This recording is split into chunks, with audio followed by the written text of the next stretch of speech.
کام کو آگے بڑھاتے ہوئے چلتے ہیں کہ اب تعلیم کی اہمیت پر ابھی تقریر ہو رہی تھی. اسی طرح تعلیم کی اہمیت پر ایک مکالمہ پیش کرنے کے لیے میں چند طلبہ کو دعوت دیتا ہوں کہ شاہ زیب خان، اکبر خان، زیان خان، جاوید خان، کاشف خان، سید توفیق صاحب، زدان خان، ریاض خان، یہ طلبہ اسٹیج پر تشریف لائے اور تعلیم کی اہمیت پر مکالمہ پیش کرے. السلام علیکم ورحمۃ اللہ وبرکاتہ. السلام علیکم ورحمۃ اللہ وبرکاتہ. وعلیکم السلام. اور شاہ زیب بھائی، کاشف بھائی، زیدان، اس وقت آپ سب کہاں سے آ رہے ہو؟ ہم تینوں اپنے مکتب ابو ہریرہ محمدیہ مسجد سے دینی تعلیم حاصل کر کے آ رہے ہیں. میں بھی اپنی انگلش اسکول سے پڑھ کر آ رہا ہوں. دیکھو میں نے اپنی اسکول کی کتنی اچھی یونیفارم پہن رکھی ہے. لیکن آپ نے تو مسلمان ہونے کے باوجود سلام کا جواب ہی غلط دیا. وعلیکم السلام نہیں بولتے، وعلیکم السلام بولا جاتا ہے.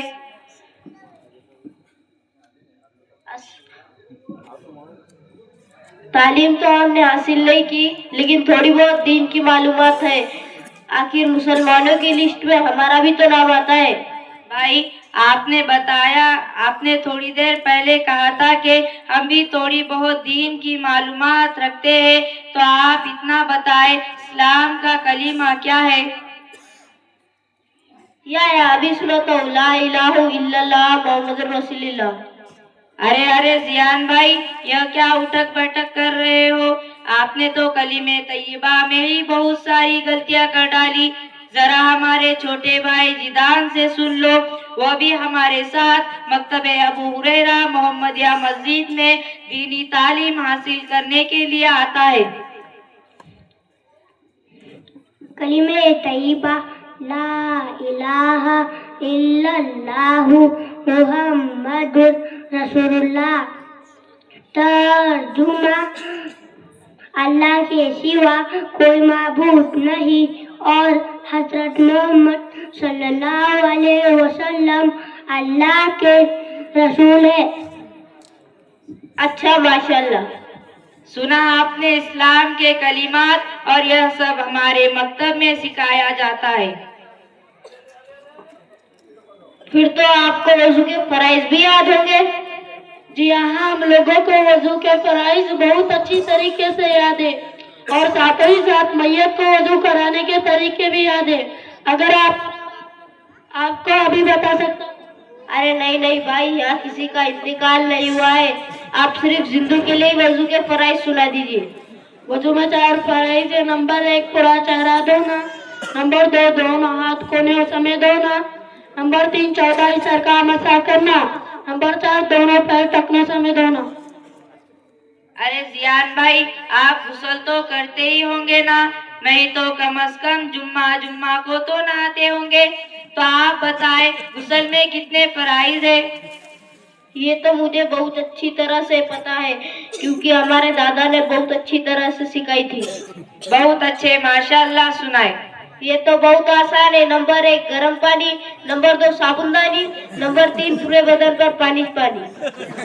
ارے زیان بھائی، آپ نے تو پورے فرائض کا جنازہ ہی نکال دیے.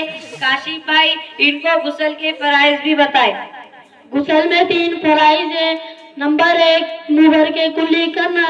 نمبر 2 ناک کے نرم ہڈی تک پانی پہنچانا. نمبر 3 پورے بدن پر اس طرح پانی بہانا کہ ایک بال برابر بھی جگہ سوکھی نہ رہے. اور زیان بھائی، وضو اور غسل میں سے ایک بھی فرض چھوٹ جائے تو وضو اور غسل نہیں ہوگا. اچھا بتائے، آپ نماز تو پڑھتے ہی ہوں گے نا؟ نہیں تو کم از کم جمعہ کی نماز ہی تو پڑھتے ہوں گے. تو آپ بتائیں نماز میں کتنے فرائض ہیں؟ کیا بتاؤں، میں اتنا مصروف ہوں کہ ہفتے میں ایک دن جمعہ کی نماز کو جاتا ہوں، وہ بھی خطبے کے وقت، اور امام صاحب کے سلام پھرتے ہی مسجد کے باہر نکل جاتا ہوں. لہٰذا آپ لوگ بتا دیں تو میرے لیے بہت خوش نصیبی کی بات ہوگی. بھائی، نماز میں کل 14 فرض ہے. 7 نماز کے باہر اور 7 نماز کے اندر.